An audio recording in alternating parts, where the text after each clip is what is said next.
아멘. 우리 이번 주 하나님 주신 말씀의 제목은 성화된 사람입니다. 성화하면 좀 여러분들이 낯설죠. 그만큼 어찌 보면은 이 성화라는 그 축복에서 조금은 그리고 그 관심에서 우리가 멀어져 있다는 것을 우리가 발견하게 되어집니다. 자녀가 부모를 닮는다는 것은 당연하죠. 여러분들 자녀를 낳아보신 분들은 처음 뱃속에서 나왔을 때 신생아 때 아이를 보면은 사실 누굴 닮았는지 좀 헷갈리죠. 그러나 성장함에 따라서 갈수록 부모님을 닮아가는 것을 보게 되어집니다. 외모뿐만 아니라 하는 행동, 성격, 성품까지도 닮는 것을 보게 되어지죠. 그것이 바로 자녀입니다. 그래서 이런 말을 하잖아요. 클수록 닮는다. 저도 그걸 보거든요. 저희 어머니를 봐도 제가 외증조 할머니부터 기억이 나거든요. 똑같아요. 지금 방금 웃으셨잖아요. 저 웃는 게 똑같아요. 저 숨 넘어가게 웃는 게 저희 외증조 할머니도 그러셨고 외할머니도 그러셨고 저희 어머니도 그렇고 똑같아요. 그렇죠? 그와 같이 클수록 닮는 것은 당연한 거죠. 성화라는 것은 어렵게 생각할 필요가 없습니다. 하나님의 자녀된 우리가 하나님을 닮는 거예요. 화는 변화된다는 거잖아요. 성은 하나님을 말하잖아요. 그래서 하나님을 닮아서 변화되어지는 것, 예수님을 닮아가는 것, 당연한 거죠. 그래서 구원받은 자녀가 여전히 옛사람에 머물며 그 마귀가 하는 일을 그대로 한다. 그게 사실은 이상한 거죠. 그렇잖아요. 내 자녀가 다른 사람을 닮으면 이상하잖아요. 그렇죠? 똑같습니다. 성경 말씀 고린도전서 3장 11절에 보면은 그리스도의 터 위에, 그렇죠? 7절에 보면 또 하나님이 자라나게 하신다고 하셨어요. 성화라는 것은 다른 말로 하면은 성장한다는 것입니다. 전 인격적으로 성장하는 것을 말하는 것이죠. 그럼 반대로 성화되지 못했다는 것은 성장하지 못했다는 거예요. 여전히 어린아이와 같은 신앙에 머물러 있다는 것이죠. 그것은 분명히 하나님이 원하시는 것이 아닐 것입니다. 그렇잖아요. 우리 자녀가 성장하길 원하지, 우리 자녀가 언제까지 어린아이와 같은 아기와 같은 모습으로 있으면 어떻겠습니까? 그래서 우리가 지난 수요예배 때도 살펴봤지만 히브리서 6장 1절로 2절에 보면은 히브리서 기자가 뭐라고 했어요? 그리스도의 도의 초보를 버리고라고 했죠. 그리스도의 도의 초보는 무엇을 말합니까? 우리가 흔히 말하는 기본 진리를 말합니다. 그것을 버리라는 것은 진짜 버리라는 것이 아니라 이제는 그곳에 머물러 있지 말고 그 수준에 머물러 있지 말고 뭡니까? 죽은 행실 곧 옛사람을 회개하고 이 기초의 털을 다시 닦지 말고 완전한 대로 나아가지니라 라고 말씀을 증거하고 있죠. 그럼 뭐합니까? 지금 아파트들이 이슈잖아요. 뭐 순살 아파트라고 하더라고요. 그 뼈대가 없다고. 기초공사를 제대로 안 했다는 거죠. 그만큼 기초라는 것은 중요합니다. 그렇다고 해서 그 기초공사를 계속한다고 한다면 10년이고 20년이고 30년이고 계속 기초만 닦고 있는 거예요. 그러면은 그것은 제대로 된 건물이 아니잖아요. 그 위에 건물을 올려야 되는 것이 당연한 것이죠.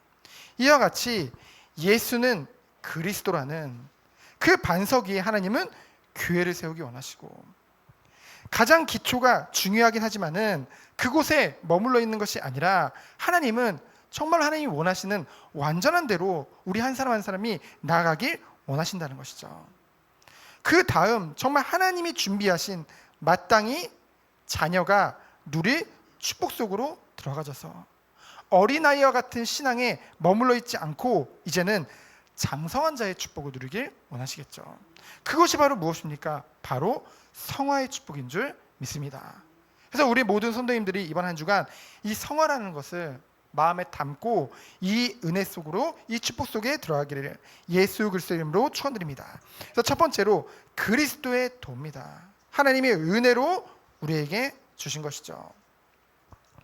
인간은 어떻게 만들어졌나요? 성경에만 나와 있거든요. 창세기 1장 27절에 보면은 하나님의 형상으로 만드셨다고 했어요. 영적인 존재죠.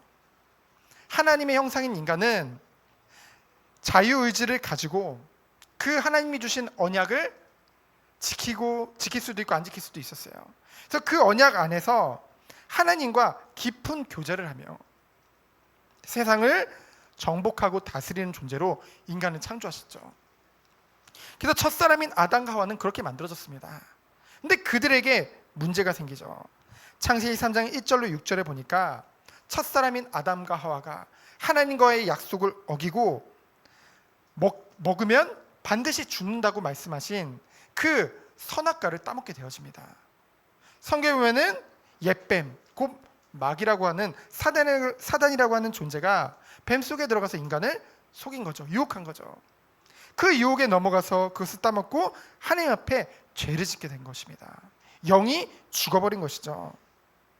그래서 원래 인간은 하나님의 형상을 가지고 세상을 정복하고 다스리는 존재였는데 이제는 완전히 그 어떤 것도 할 수 없는 전적인 타락과 부패와 무능 가운데 빠지게 되어진 것이죠. 그 결과가 어땠습니까? 인간이요, 종노릇할 수밖에 없는 거예요. 무슨 종노릇을 합니까? 죄의 종노릇을 할 수밖에 없어요. 공중의 권세 잡은 자 마귀의 종노릇을 할 수밖에 없습니다.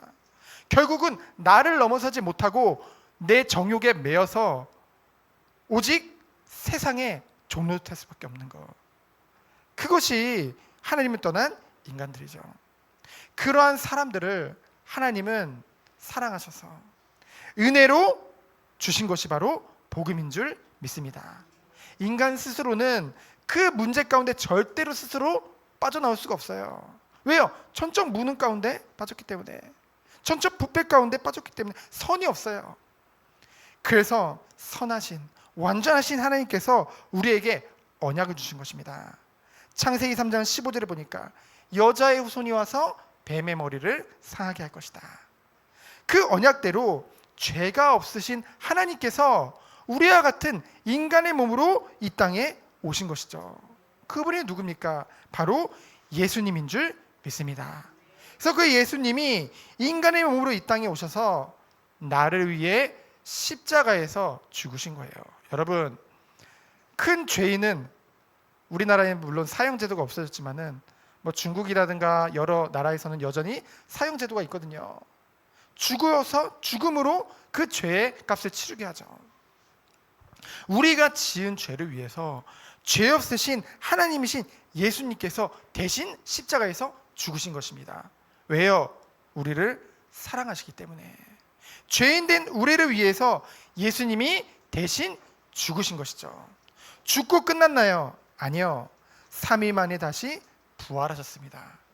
부활하심으로 사망 권세 이기시고 우리의 죄를 완전히 깨끗게 하시고 하나님 만나는 길을 열어주신 것이죠. 그분이 누굽니까? 예수 그리스도인 줄 믿습니다. 다른 방법이 없어요. 그 예수님을 믿어야만 구원을 받을 수 있죠. 근데 그 믿음마저도 에베소서 2장 8절을 보니까 선물로 주셨다고 했습니다. 무엇을 믿는 믿음이요? 예수가 그리스도 되심을 믿는 믿음을요. 그래서 예수 그리스도를 믿는 우리는 자녀요, 교회의 축복을 누리게 되어지는 것이죠. 이와 같이 요셉 또한 하나님의 완전하신 은혜 안에서 선민으로 부르심을 받았어요. 그리고 요셉에게 꿈을 통해서 분명한 언약을 하나님이 주신 것이죠. 그것이 우리가 지난 몇 달 전에 살펴봤던, 벌써 몇 달이 지났네요, 창세기 37장 말씀이잖아요. 그래서 그 꿈 이후로 요셉을 기다리고 있었던 건 무엇이었나요? 여러분, 우리가 구원받은 하나님 자녀가 됐잖아요. 여러분, 아기들이요, 처음에 이제 처음에는 기어다니지도 못하잖아요. 그래서 나중에 기어다니고 뭐 이것저것 잘 모르기 때문에 여러 가지 실수를 하면서, 그렇죠? 경험을 통해서 스스로도 좀 배우게 되어집니다. 그런 일들이 웬만하면 부모님들이 잘 신경을 써주지만은 갈수록 더욱더 성장함에 따라서 부모를 떠나서 이제는 스스로 자신의 행동에 책임을 지면서 살아가게 되잖아요. 그러면요, 부모를 떠나면은 좋을 것 같지만은 더 스스로 어려움을 많이 당하게 됩니다. 하지만 그런 일들을 통해서 뭐예요? 더욱더 성장하게 되어지는 것이죠. 하나님의 자녀로 부른 우리에게 기다리고 있는 것은 무엇입니까? 바로 연단의 시간인 줄 믿습니다. 오늘 그 애굽뿐만이 아니라 그 약속의 땅 가나안에도 기근이 들은 거예요. 그렇죠? 전 세계적으로 기근이 들은 겁니다. 여러분, 약속의 땅으로 가면은 마치 모든 것이 다 잘 될 줄 알았죠. 근데 아브라함 때도 기근이 났고요. 이삭 때도 기근이 났고요. 그때마다 애굽으로 도망갔잖아요. 그렇죠? 그리고 또 뭐예요? 이 야곱 때도, 야곱이 아직 살아 있잖아요. 야곱 때도 그곳에 약속의 땅에 기근이 이제 오게 되어진 것이죠. 저는 이것을 보면서 무슨 생각이 들었냐면요. 하나님이 우리에게 언약을 주셨죠. 우리는 그 언약 붙잡고 그 속에 들어가면은 모든 것이 다 잘 되겠지라는 생각을 가지고 있어요. 우리의 기준을 가지고 잘 되겠지, 뭐 좋겠지, 뭔가 다 성공하겠지, 뭔가 대단한 응답들이 오겠지. 근데요, 이 땅에서의 삶은요, 하나님이 완전한 대로 나아가기 위한 연단의 시간이에요. 우리가 진짜 바라볼 것은 무엇입니까? 눈에 보이는 가나안이 아니라 하늘 가나안이죠. 영원한 세계를 바라보면서 오늘을 살아가는 것입니다. 근데 중요한 것은 이런 과정들을 통해서 하나님께서는 하나님의 선한 일을 우리를 통해 이루신다는 것이죠. 그래서요, 하나님의 오직 관심은 언약이 있습니다. 근데 그 언약 속에 나와 우리의 삶이 있는 거예요. 그래서 우리는 이것을 믿고 오직 하나님을 바라보면서 나아가는 것, 그것이 우리가 누릴 축복인 줄 믿습니다. 요셉의 연단의 시간을 통해서 요셉이요, 하나하나 뛰어넘는 응답을 하나님이 주신 거예요. 첫 번째로 죽음의 위기입니다. 여러분, 요셉은 형들을 인간적으로 미워하지 않았어요. 근데 형들은 요셉을 미워했죠. 아버지의 심부름에 따라서 몇 날 며칠을 걸려서 형들에게 그 먹을 것을 갖다 준 요셉을 형들이 어떻게 했습니까? 잡아서 죽이려고 했죠. 이 사람에 대한 실망이 얼마나 컸겠습니까? 그렇죠? 자기가 사랑하는 형들이 자신을 죽이려고 했으니까요. 근데 이제 그 구덩이에 물이 없어서 이제 살아났죠. 근데 형들이 어떻게 합니까? 이제 노예로 팔아갑니다. 노예로 팔아버려요, 애굽으로. 여러분, 노예라 함은 지금 집에서 키우는, 요즘 뭐 강아지도 많이 키우고 고양이도 많이 키우고 뭐 애완동물 키우잖아요. 그것만도 못한 삶을 살게 된다니까요. 뭐 강아지나 막 고양이 내고도 이뻐가지고 우리가 막 병원도 데리고 가고, 그쵸, 아프면 뭐 이것도 해주고 저것도 해주고 하잖아요. 근데 노예는 그런 것도 없어요. 그렇죠? 노예는 그냥 노예일 뿐입니다. 바로 육신의 그 너무나 고통과 육신의 한계로 하나님이 몰아가신 것이죠. 그렇죠? 그리고 또 그 안에서 그래도 나름대로 승리했지만은 어떻게 됐어요? 억울한 일을 당해서 누명을 쓰고 어디에 가게 되어집니까? 감옥에 가게 되어지죠. 여러분, 이런 모든 과정들을 통해서 여러분, 이것이 쉽습니까? 우리가 정말 이것을 축복이라고 말할 수 있겠습니까? 우리 수준으로 봤을 때는 그렇잖아요. 사람들이 내가 사랑하는 사람이 나를 죽이려 하고, 그리고 너무나 육신적으로 힘든 노동에 시달리고, 그 안에서 나름 잘 섬겼는데 누명을 쓰고 감옥까지 가게 되어졌다. 이것이 어찌 축복이라고 말할 수 있겠습니까? 그러나 우리는 이 모든 것들이 요셉을 세우기 위한 과정이었고, 모든 것이 축복임을 우리는 고백할 수밖에 없죠. 왜 그렇습니까? 요셉은 이 모든 과정 중에도 하나님이 함께하는 축복을 누렸습니다.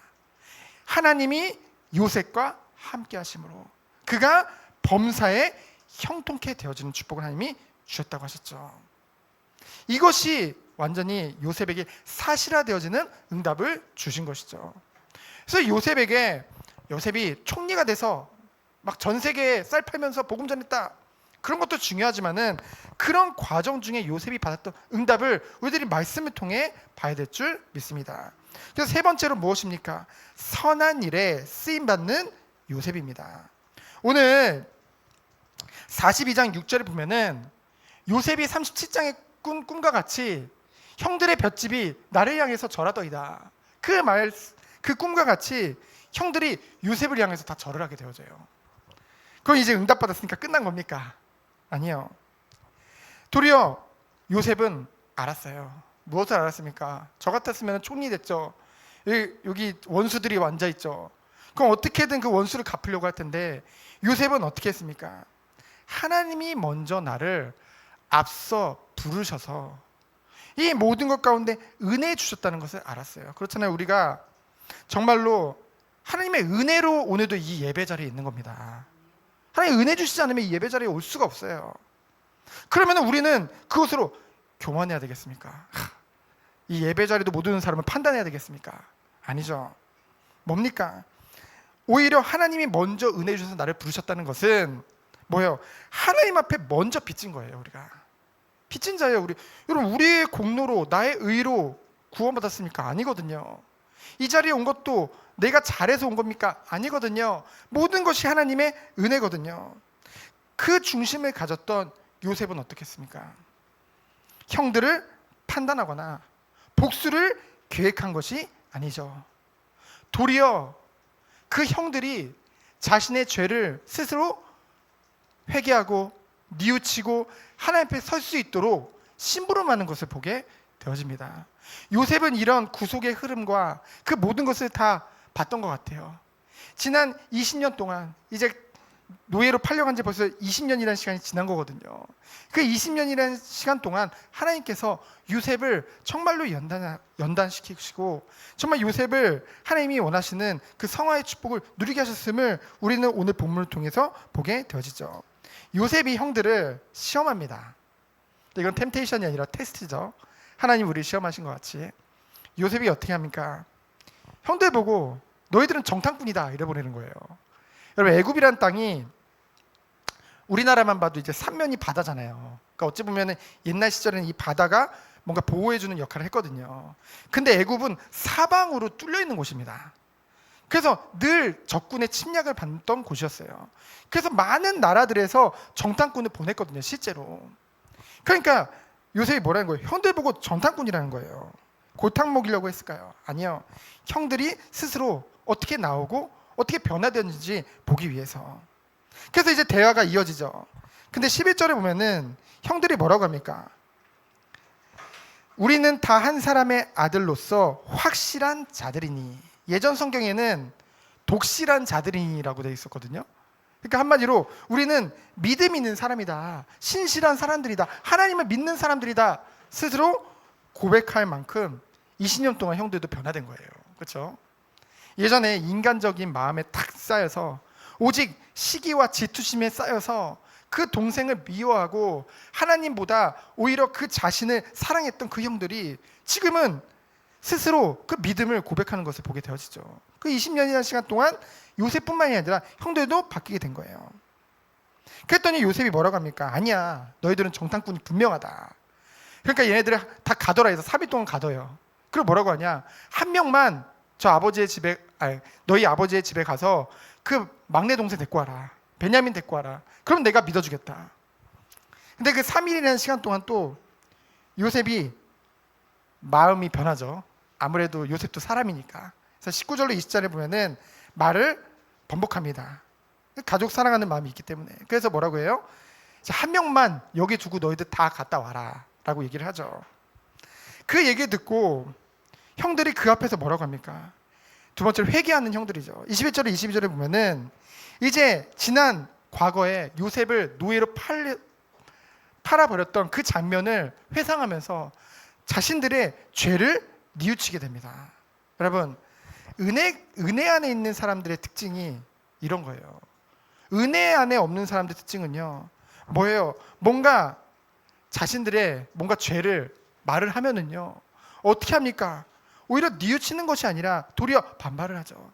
하지만 정말 하나님의 은혜 안에 있는 사람들은 어떻게 해요? 지난 과거를 뉘우치게 되죠. 회개하죠. 그 요셉의 형들이 그렇게 된 것입니다. 그러면 성화의 결과는 어땠습니까? 이러한 형들의 모습을 보면서 요셉이 어떻게 해요? 그 형들을 향한 사랑과 그런 정과 그거를 주체하지 못해서 이제 울게 되어지죠. 울음을 보이게 되어집니다.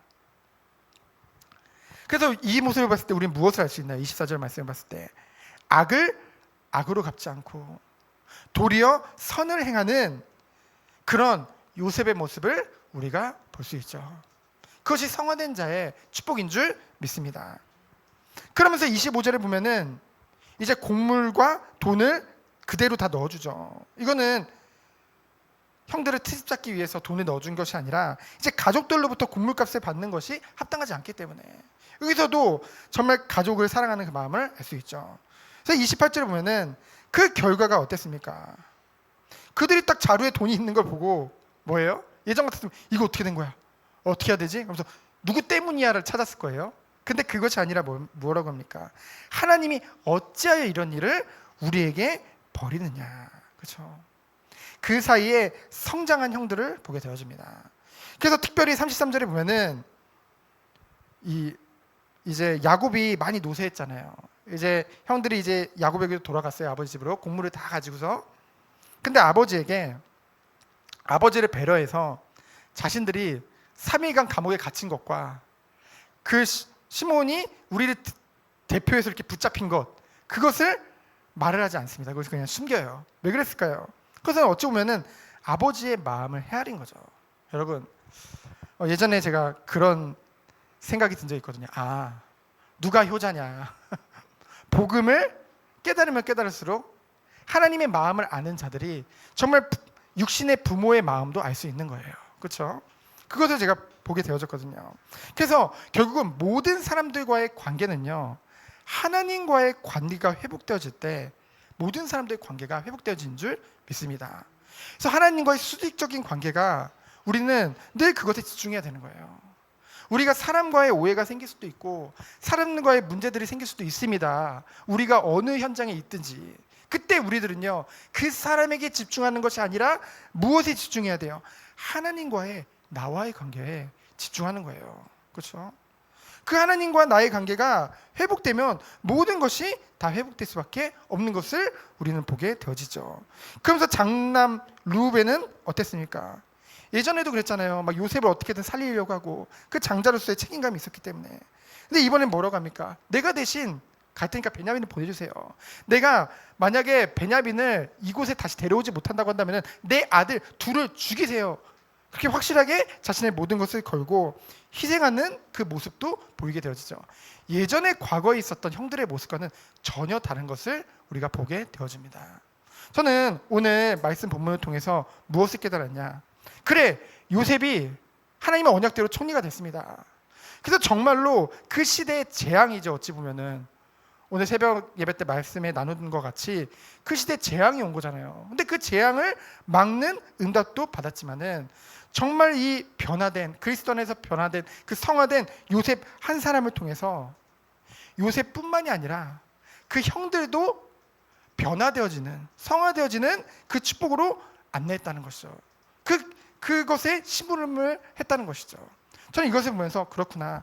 우리 한 사람이 정말로 성화되어지면은 나뿐만이 아니라 나와 관계된 모든 자들에게 영향이 가고 그 사람들 또한 변화될 수밖에 없는 그 축복이 오는 거구나.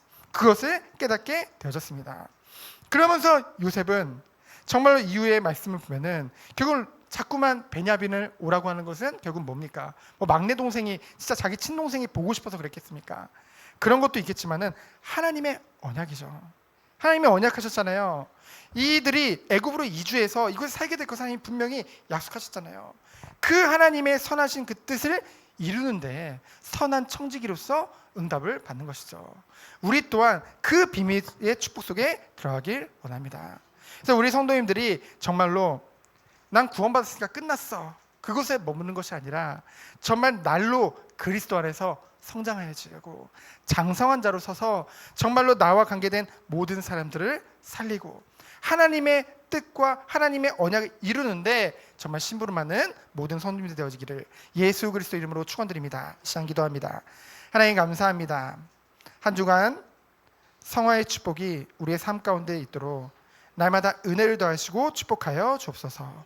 오직 말씀과 기도 속에 이 축복을 누릴 수 있도록 주께서 은혜 내려 주옵소서. 살아계신 예수 그리스도 이름으로 기도합니다. 아멘.